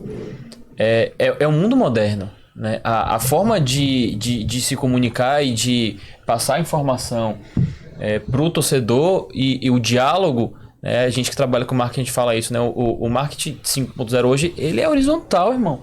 Hoje o torcedor tem acesso direto a você. Hoje o torcedor, como você falou, o torcedor sabe onde seu filho estuda. E a gente precisa ter cuidado com essas informações. Hoje, você se comunica de maneira horizontal, tá aqui todo mundo no mesmo nível.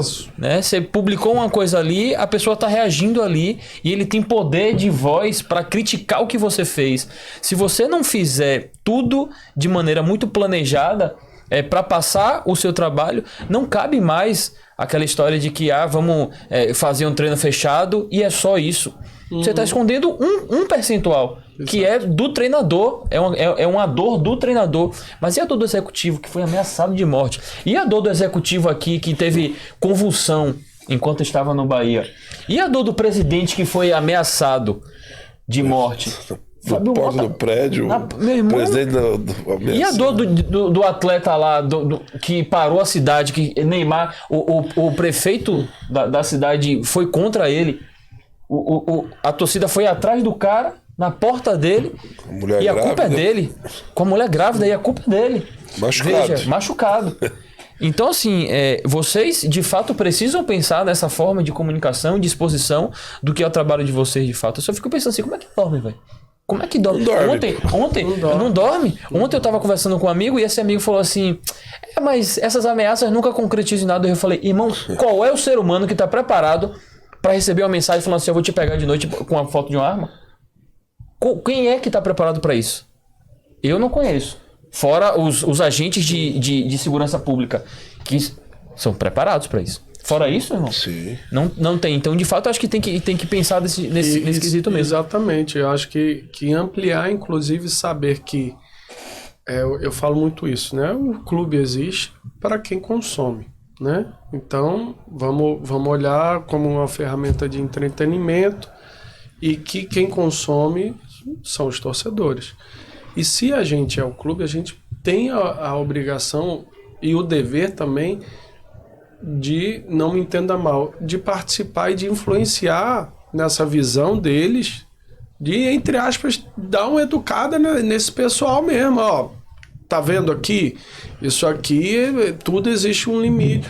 Porque assim, velho, eu super entendo a chateação, eu super entendo quando a torcida chega para cobrar, porque às vezes a gente não entende, mas para muitos, o Vitória é a vida, se resume aquilo ali. Você conversa com pessoas que as pessoas falam, cara, o Vitória é minha vida se resume ao Vitória, tudo que eu faço é pelo Vitória, eu trabalho pensando em ter o meu alimento, pagar meu aluguel e sobrar o dinheiro para poder ir para o jogo do Vitória, poder comprar uma camisa do Vitória. E a gente precisa ter essa noção e essa responsabilidade de contribuir de alguma forma na atitude e na consciência dessas pessoas, entendeu? Porque se a gente está aqui e obviamente se coloca como formador de opinião, se a imprensa, a gente reclama tanto, né? Sempre sai uma coisa, a imprensa forma opinião pro bom, pro ruim e tal, não sei o quê. Eu acho que é um contexto de coisas assim que é uma responsabilidade meio que de todo mundo. É do clube, mas é da imprensa também. Entendeu? É como o Pedrinho falou essa semana. A gente precisa ter responsabilidade com aquilo que a gente comenta. Porque no que você fala assim, esse cara é displicente, esse cara, parece que não tá envolvido, que não quer nada com o clube. O que a torcida vai pensar? Esse cara tá cagando pro meu clube, que é a minha vida, eu vou querer matar ele, vou quebrar o carro dele. Entendeu? Tem as formas de você comunicar. Entendeu? Então, assim, a responsabilidade das coisas que acontecem, por isso que eu passei, inclusive, por um período em um dos lugares que eu trabalhei, que estava havendo uma reformulação assustadora quanto à questão da imprensa. Não é que o velho tem que ser substituído pelo novo, entendeu? Mas o velho também tem que acompanhar e entender que hoje o tempo são outros. E assim, alguns veículos de comunicação demitiram vários profissionais, assim, que tinha 30, 40 anos, colocaram outras pessoas. E eu acredito que é uma responsabilidade, mas vai muito da linha de quem comanda. Tanto o clube, quem comanda o veículo de comunicação, porque se o cara só vai pensar na curtida, no like, na visualização ou na audiência, ele vai cada vez mais ser mais sensacionalista, entendeu? E assim, se a gente consegue, do outro lado, educar o torcedor, fazer que ele visualizar que aquele cara só tá fazendo aquilo para justamente conseguir a audiência, e aí possa ser um trabalho nosso, onde eu falo, vamos tentar mostrar o outro lado da moeda também. Eu costumo dizer assim, existe um trabalho de conscientização, de mudança de hábito, de uma coisa tradicional. Isso requer tempo. Mudar o conceito de comentaristas tradicionais, por exemplo, da imprensa tradicional, vai exigir tempo. O que está nas mãos do clube, por exemplo, que eu acho que tem muito clube que está pecando nesse quesito, e aí eu falo enquanto especialista, né, do assunto, falta cuidar da comunicação institucional como ela deve ser cuidada. Existe um universo à disposição. Plenamente. E a comunicação institucional, ela está à disposição, ela pode e deve ser feita, e existe um marasmo nessa rota para simplesmente que simplesmente só faz o clube, ou a instituição, ou o artista, ou a personalidade criticar o tradicional. É aquela história você vai mudar seu pai, que tem 50, 60, 70 anos? É difícil, irmão. É difícil. Então, primeiro muda você, que tem uma mente moderna. Claro. Muda você, né? Entende esse contexto. Eu sei que o que vai vir. Eu sei o que vai acontecer se eu perder um jogo. Nesse final de semana. Sexta-feira, se perder. A gente já tem uma noção do que vai acontecer em termos de crítica. Pelo histórico do time, né? Se perder do Mirassol, a gente já consegue visualizar alguma coisinha nesse sentido. Se perder do time A ou B, a gente já consegue visualizar. Mas o que é que a gente faz para ajudar a formar a opinião do torcedor? Porque todos nós hoje somos formadores de opinião. Concordo. Antigamente você passava no outdoor, o outdoor impunha a informação. Compre batom. Não era assim? Sim. E você ia lá e comprava. Sim. Hoje em dia é compre batom. Mas tem um QR Code lá. Né, para você se comunicar, pro público se comunicar. E aí você fala, esse batom tava ruim. Esse batom é uma porcaria. Esse batom aqui com... Você tem essa possibilidade, né? Aí o executivo vai lá e posta o filho indo para a escola. Se ele der esse mole, rapidinho eu vou identificar onde é que o executivo mora, onde é que o executivo... Então, a comunicação institucional, repito, nesse processo, ela é mais falha do que o próprio processo de mudança, porque está acontecendo. A fala do Pedrinho já é um exemplo disso. Sim. Antigamente nem podia. É verdade. Antigamente nem... O cara que contrariasse o sistema como um todo, e o Juninho Pernambucano é um exemplo disso. Exato. Um cara que contrariou o sistema, ele foi simplesmente empurrado para fora. Cancelado. Né? Formalmente dentro do negócio.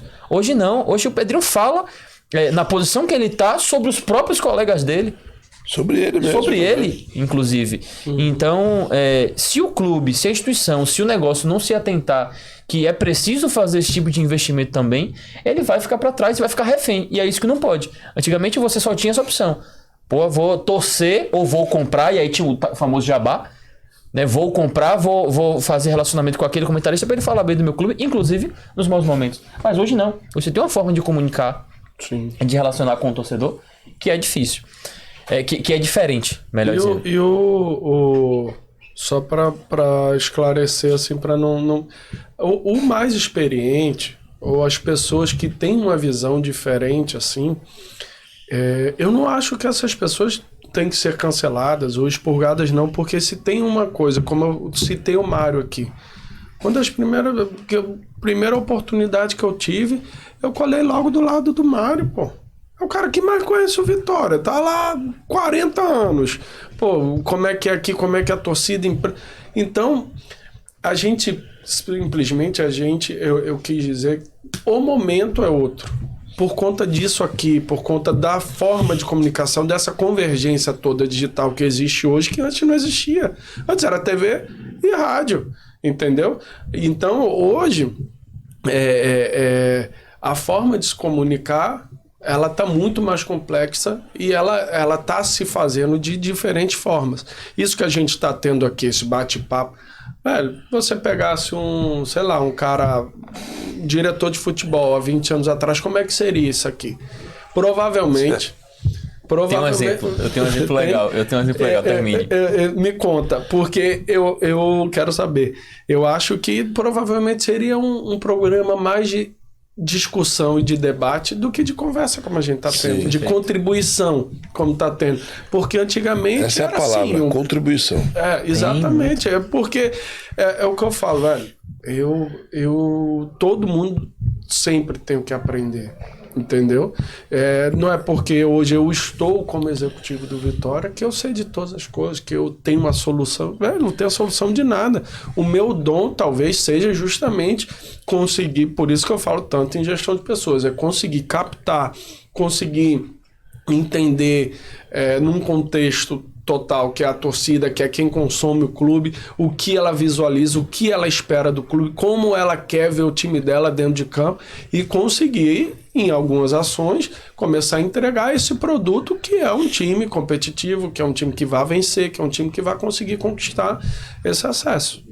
Excelente, você falou desse termo, né, contribuição. E aí você dá um exemplo prático, né, do que acontece no Vitória, que tem chamado a atenção, a comunicação e a forma de lidar com o torcedor, as ações de marketing. A gente tem ali o Rafa, e eu tenho certeza que ele está em contato com um tradicionalíssimo, tão quanto o supervisor? Mário Silva. Roque Mendes, irmão. Sim. Como não? Pelo amor de Deus. Conseguir trabalhar tendo uma enciclopédia de Esporte Clube Vitória. Louco. Né? Como na sua época. Seu Derbal. Jaime Brandão. Certo? Pô, Iberê, que é um médico nosso que também foi jogador. Então, assim, eu sento do lado dessas pessoas, eu faço sugar, eu só quero ouvir. Se alimenta de... Isso. E o exemplo que eu tenho, e aí entra dentro da sua alçada, da sua área. Quando eu trabalhei no Bahia, era Paulo Angione, o gestor de futebol, que hoje tá bem demais lá no Fluminense, né? A gente chama ele de mestre. Pois é. Eu acho que ele é o precursor, diria assim, né? Porque ele começou com Palmeiras Parmalat, se eu não estou enganado. E aí... Foi meu diretor, um fenômeno. Eu tô arrepiado, lembrando. Angione, e você, guardado as devidas proporções, você me lembra o jeitão dele com a fala mansa, assim, né? Com um jeito tranquilo, sereno de falar. E ele falava assim, era Paulo Angione, Renato Gaúcho. E eu tinha a TV do clube, você falou da TV dos bastidores, nós fomos lá na época da TV do Bahia, né? TV Bahia, era Inter, Santo André e Bahia, que tinha TV de clube institucional na época. O Inter tinha muita estrutura, mas o conteúdo era muito chapa branca. O Santo André tinha um conteúdo muito bom, jornalístico, de fato, era a galera de faculdade, mas não tinha estrutura. E aí, quando me contrataram, falaram assim, a gente tem tudo, resolva aí. E veja as referências que tem no mercado. Quando eu fui estudar o mercado, eu vi que só tinha esses outros dois. Eu falei, eu vou tentar fazer uma coisa. Só que, meu amigo, tradicional total, né, dentro do clube. E aí, eu falava assim, preciso filmar o vestiário. Ô, Giovanni, meu amigo. Pô, Giovanni, não dá. Aí, o que eu fazia? Eu ia na base com Newton Mota, posso filmar? Fica à vontade, meu filho. Faça o que você tiver que fazer. Cuidado e execute com responsabilidade. Aí Mota vinha, eu fazia o vídeo. Aí eu voltava, sei lá, Campeonato Baiano. A gente pegava o buzu, Bahia e Alagoinhas.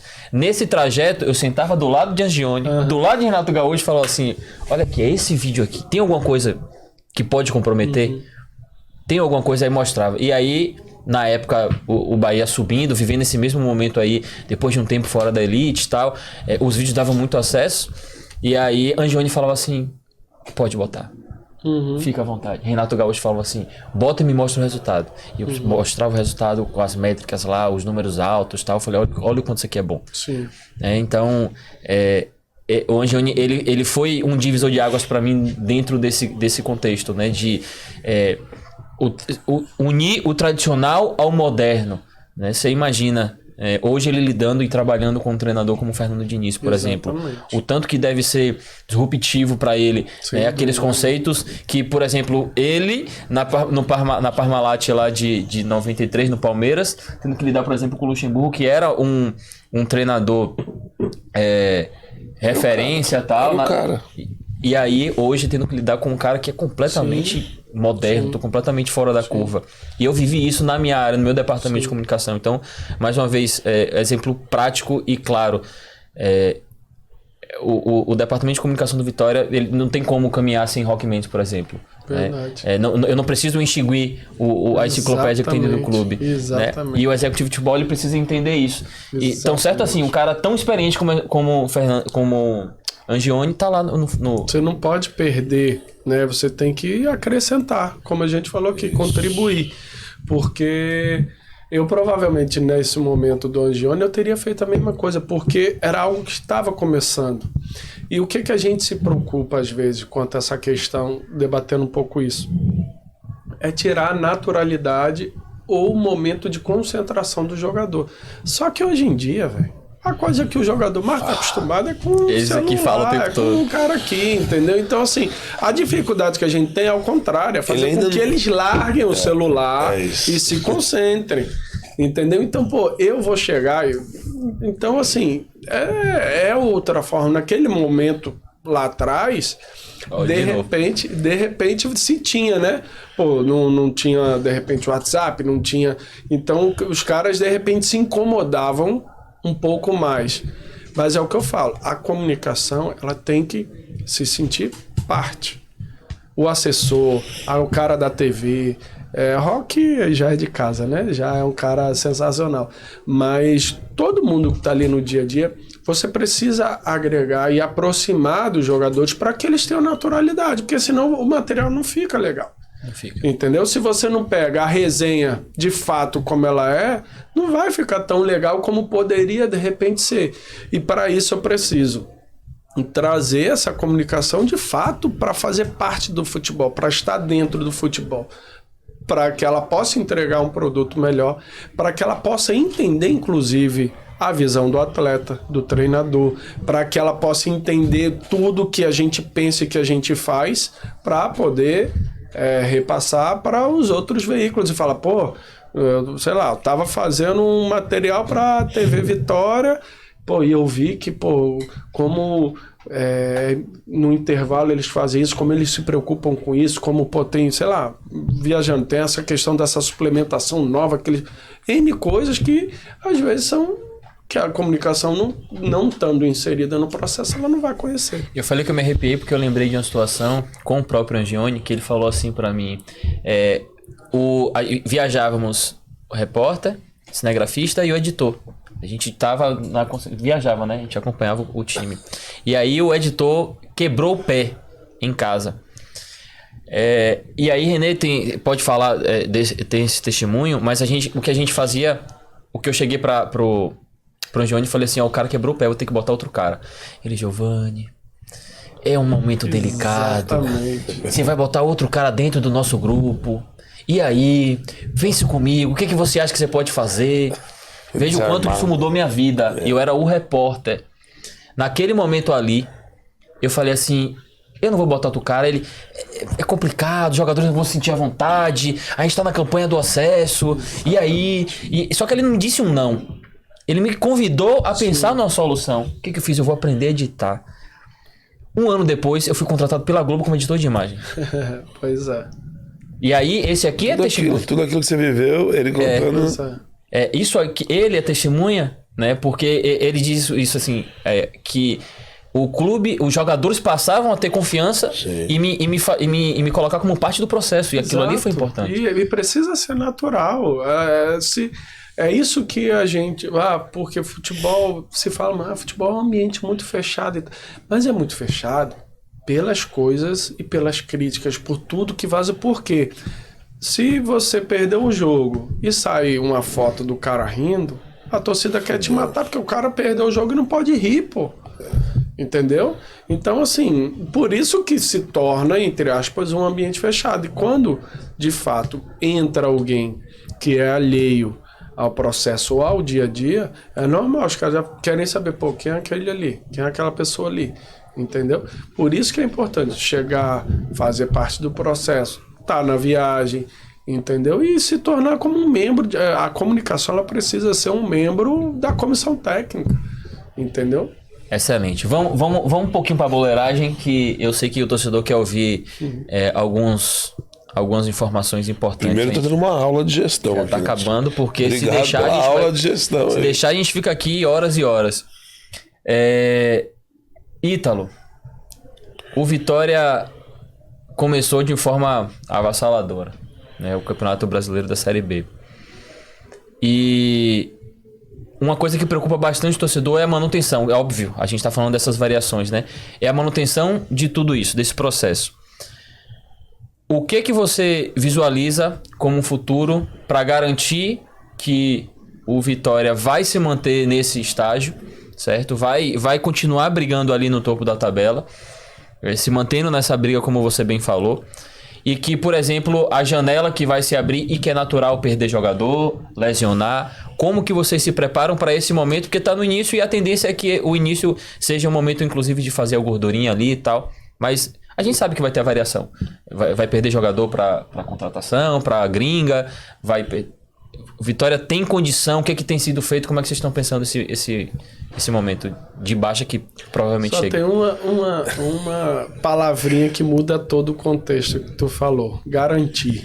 Garantir, a gente não garante nada, velho. Eu seria o maior mentiroso do mundo e por isso que eu falo, velho, uma coisa que eu não faço é mentir pra ninguém. Eu não posso garantir nada. Eu posso garantir sim, eu não posso garantir o resultado, desculpa. Eu posso garantir sim que, pô, trabalho, esforço, dedicação, cobrança, isso não vai faltar. Mas entendendo, óbvio que eu aproveitei para brincar com você, mas eu entendi a pergunta. Eu acho que é sempre estar atento aos pontos negativos, aquilo que a gente precisa melhorar, porque sempre tem. E os que estão dando certo, os positivos, a gente precisa potencializar. Por exemplo, em off aqui a gente comentou de Oswaldo, né? Eu já fico, Oswaldo tá bem. como é que tá os controles dele, como é que tá o CK, termografia, peso, suplemento. Precisa cuidar dele. Pô, ele tem que começar a fazer um treino diferente. Você tem que dar um descanso maior que ele. Pô, a viagem... Então, assim, é um ponto positivo e a gente tá tentando cuidar para manter e potencializar, para que ele consiga ter um maior rendimento. Aquele que não tá jogando, ontem acabou o treino, eu ia entrar na minha sala, tinha um atleta nosso que não está sendo nem relacionado. Ele estava desligando numa chamada de vídeo com a família dele sentada no meio fio ali no Barradão, sabe? Ai, cara, isso me incomoda. Entendeu? Ele tá buscando apoio, né? É foda.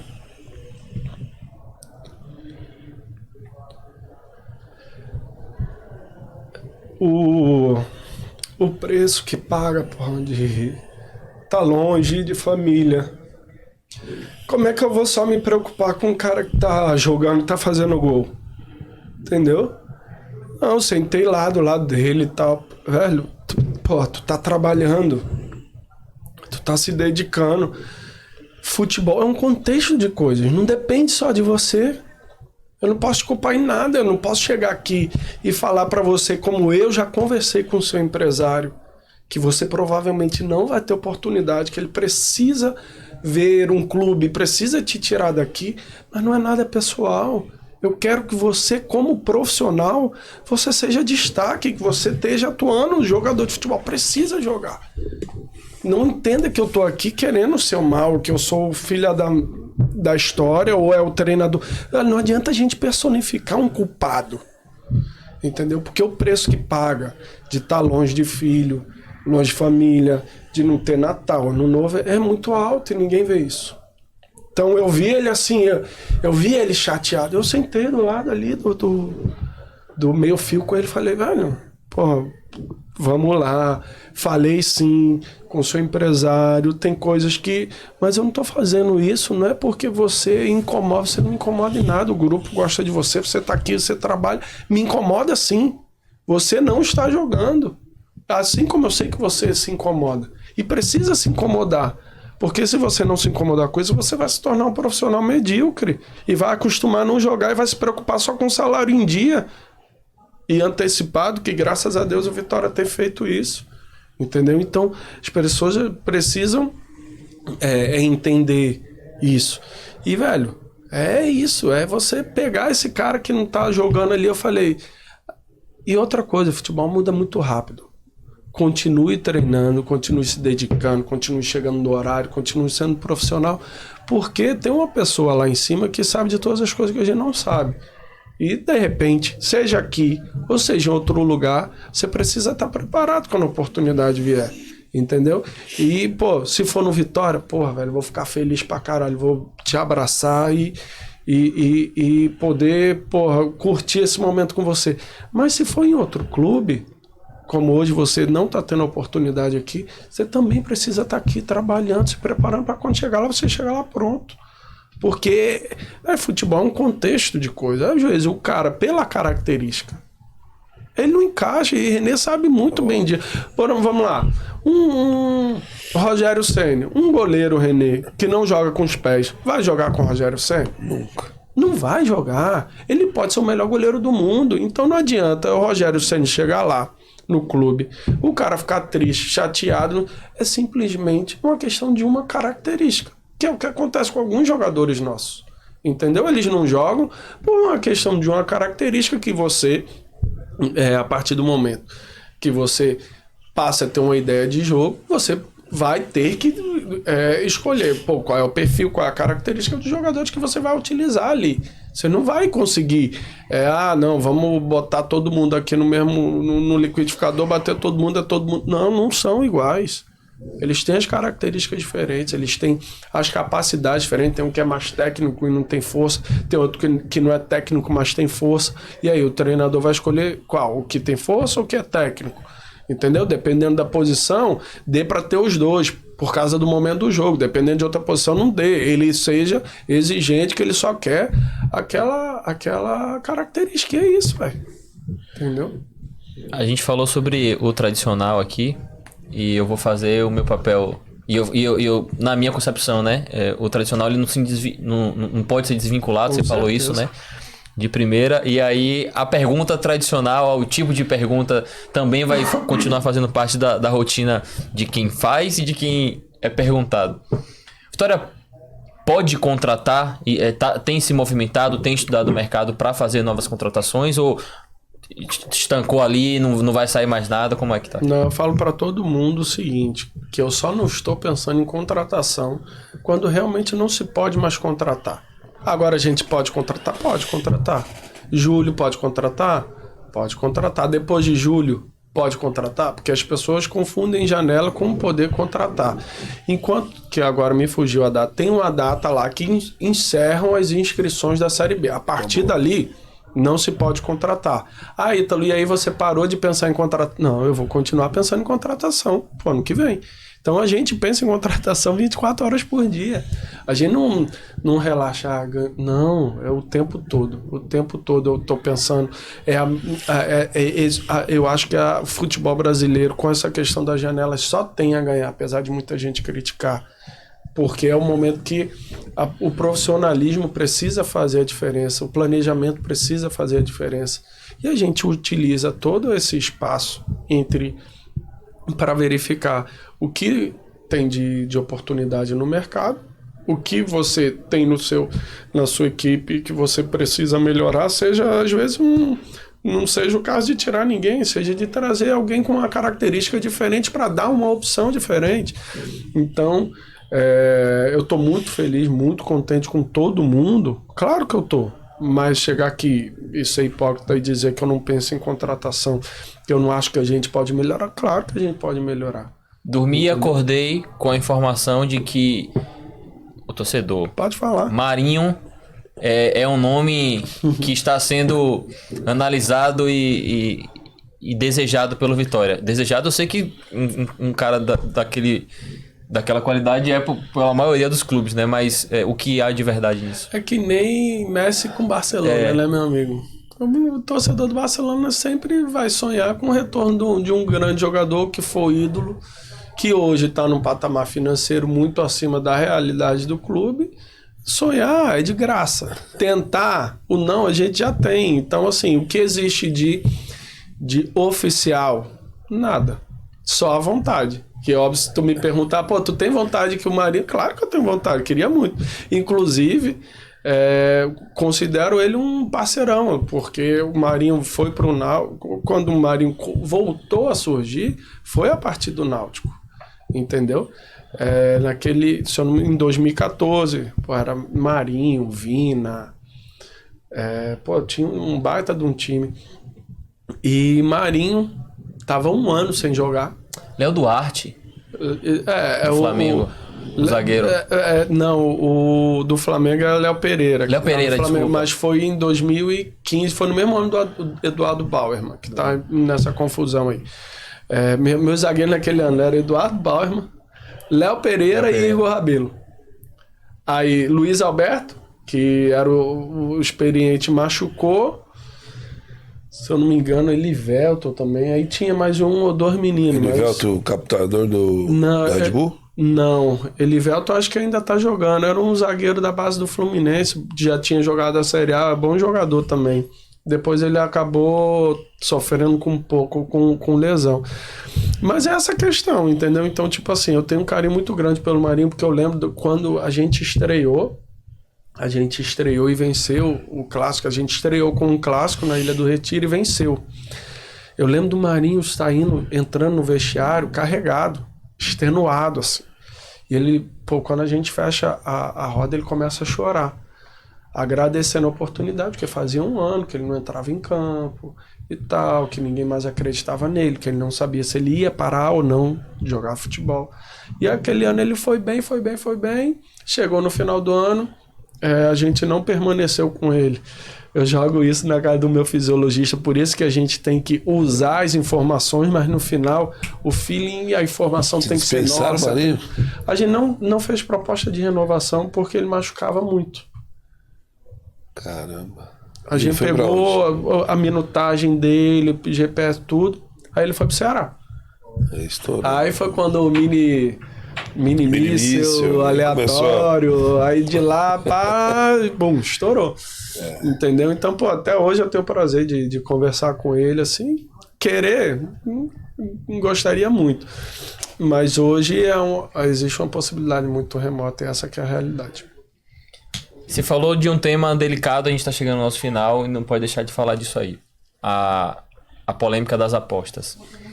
Como que o clube tem feito para se blindar institucionalmente?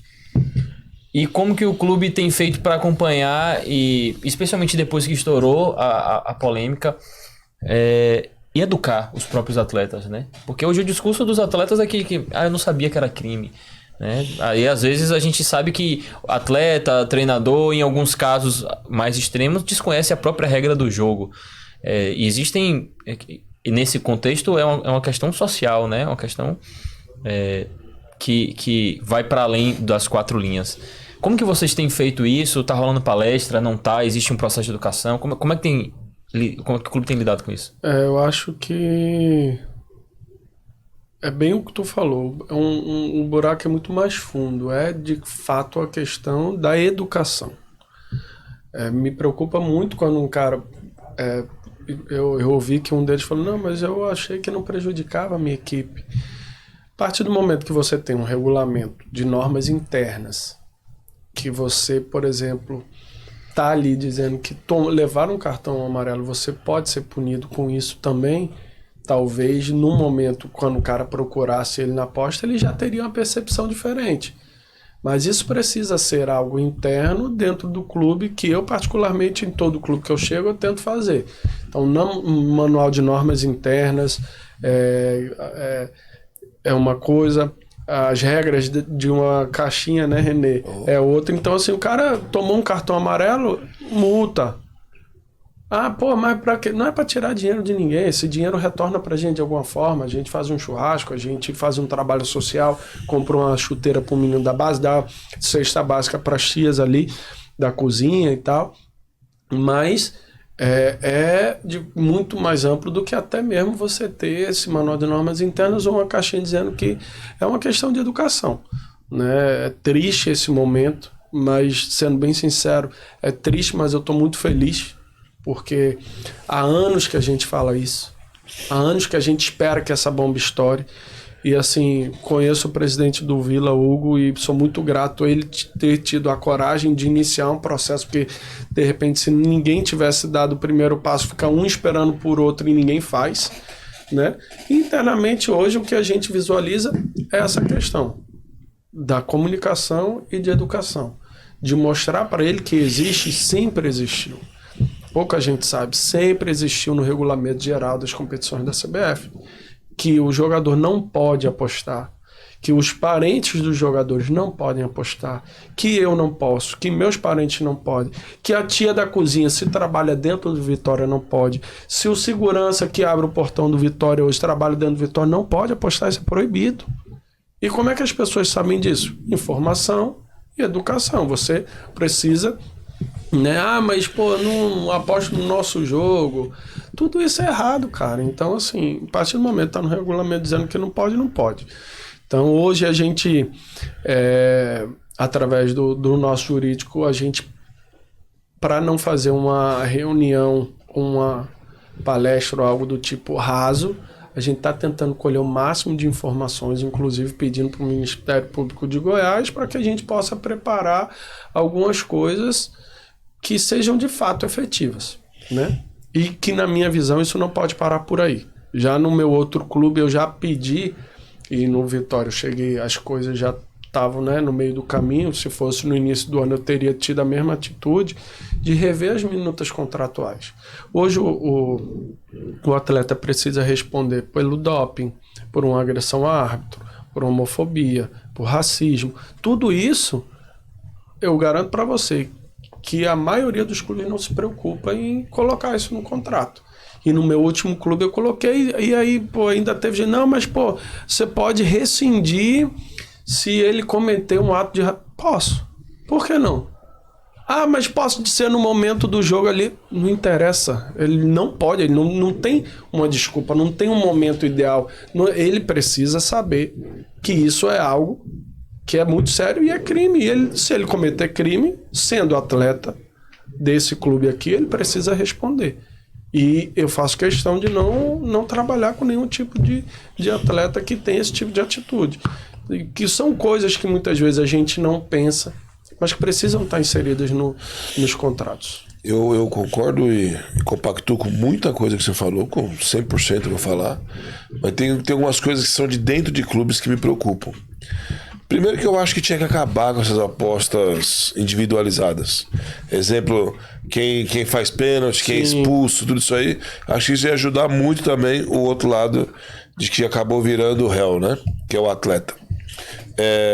Agora, assim, eu já tive em clubes, eu como atleta mesmo, exemplo, eu em quarto lugar, no G4 para subir para a Série B, eu ia jogar contra o último colocado e depois eu ia pegar o quinto colocado, que é aquele jogo de 6 pontos, aquele jogo para você abrir, e os caras falarem assim pro grupo, ó, quem tá pendurado vai tomar o terceiro agora, para pegar um jogo mais fraco, considerado, né, que era o último colocado, que não tem jogo mais fraco, né? Na época, quando eu jogava ainda, a gente conseguia separar isso.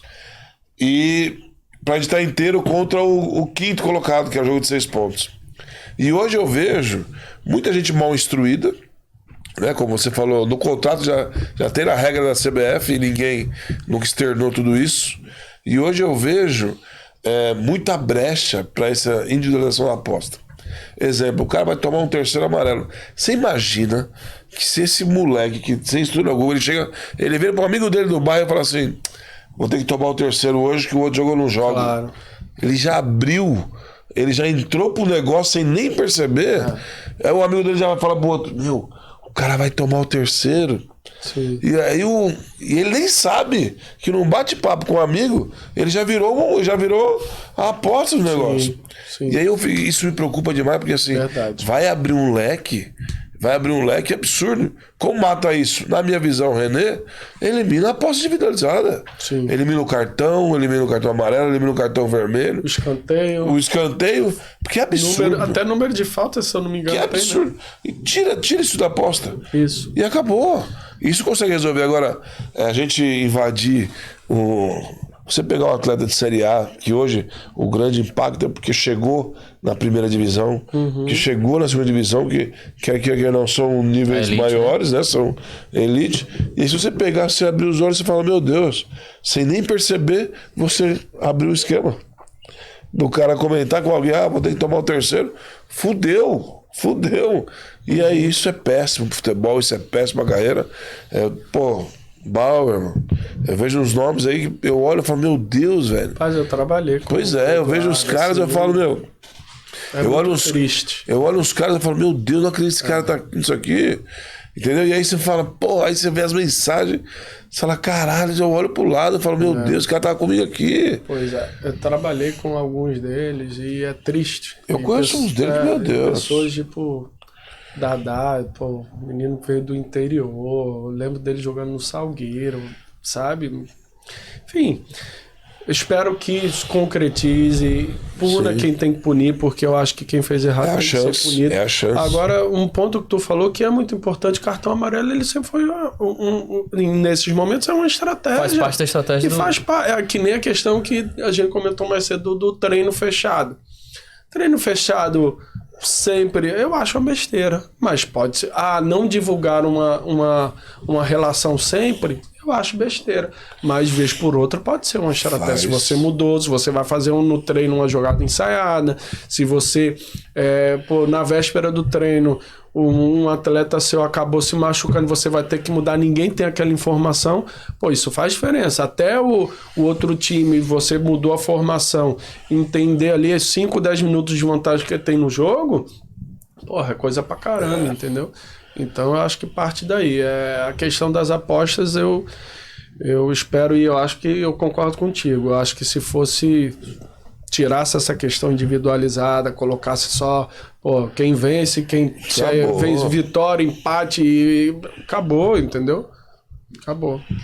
Estamos chegando ao final e eu queria que você fizesse um serviço pra gente. Um dos nossos produtos, vai aparecer daqui a pouquinho, é o Portal da Base, né, que é um site exclusivo sobre futebol de base. A gente comunica com empresários, com atletas, com familiares, com fã de futebol, com marcas que se envolvem com futebol de base. A gente tem 10 anos nessa jornada e não tem nada que faça algo parecido, né? É um grande portal só sobre futebol de base. E aí são mais de 130 mil seguidores, assim, é muita gente e a gente tem Provavelmente eu sigo já. Certamente, olha lá, dabase.com.br é um site e nas redes sociais a gente é muito forte também. Para finalizar, Ítalo, eu queria que você olhasse para aquela câmera ali e falasse pro atleta que está começando, em termos de valores dentro e fora de campo, né? Conselhos para quem ainda está tentando, para quem deseja chegar ao mais alto nível, que assim como você, que vai passar ali pelo sub-17, vai ser remanejado, vai mudar de posição de repente. Então eu queria que você fizesse esse serviço para a gente se despedir. Não, obrigado. É uma grande oportunidade, antes de mais nada, porque eu tenho muito orgulho de ter vindo de baixo, assim, de não... Óbvio, respeitando até a história de René ou de vários outros profissionais que são oportunizados, né, porque tiveram uma baita carreira e já estavam no meio. Mas eu acredito que o grande ponto de partida é você não desistir. É você acreditar que você pode, buscar a capacitação e não desistir.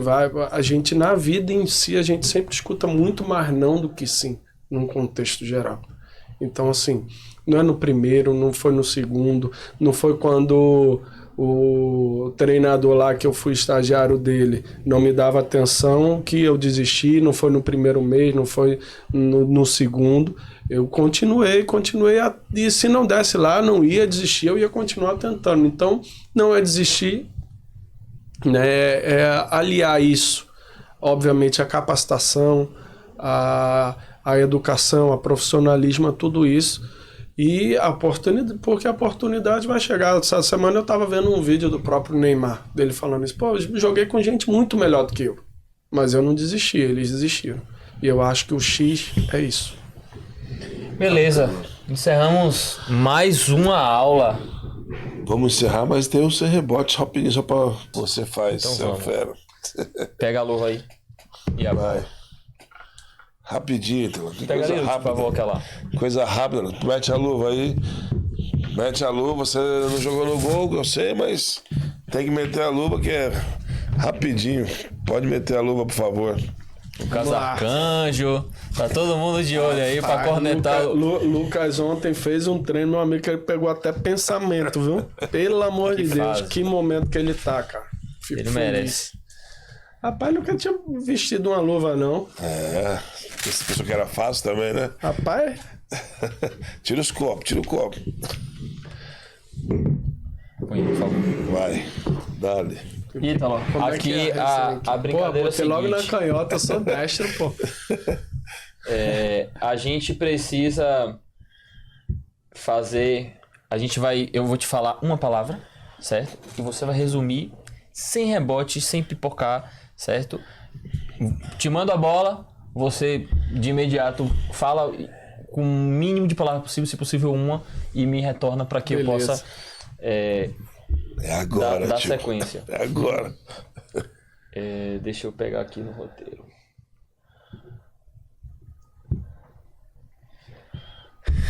Palavras, uma palavra, o máximo que você puder. Paz. É tudo na vida, paz. Alegria. Precisa existir pra você produzir. Boa. Família. É a base. Uma obsessão. Série A 2024. Um medo. Não evoluir como profissional. Furança. Vitória. Imbatíveis. Nossa torcida. Staff. Meu alicerce. Um sonho. Trabalhar na Europa. Parabéns, meu amigo. Temos aí um ser humano impipocável. Sem rebote. Quero agradecer você, aceitar o convite. Agradecer pela aula de gestão que você deu aí para os nossos seguidores, nossos amantes do esporte. E dizer que a porta está aberta aí para você, para a gente poder mostrar a vida como ela é, de verdade, não só do ídolo executivo, mas do profissional, né? Não, vamos voltar, se Deus quiser. Espero já estou esperando um novo convite. A gente fica, né, para baixo, para cima, viagem atrás de viagem, mas é muito prazeroso. Eu agradeço de verdade a oportunidade de falar um pouco de mim, do meu trabalho. Eu acho que isso é parte e importante para mim como profissional. Então, muito obrigado e espero o próximo. Acho justo e necessário que a essência dos profissionais sejam mostradas em espaços como esse. Hoje, certamente, foi a gravação mais longa que a gente teve até então. E, com certeza, é fruto de muito conteúdo, né? E a gente fica muito feliz por isso. Que você possa voltar em breve com acesso garantido. Amém. Amém. Beleza? Obrigado, valeu. Obrigado.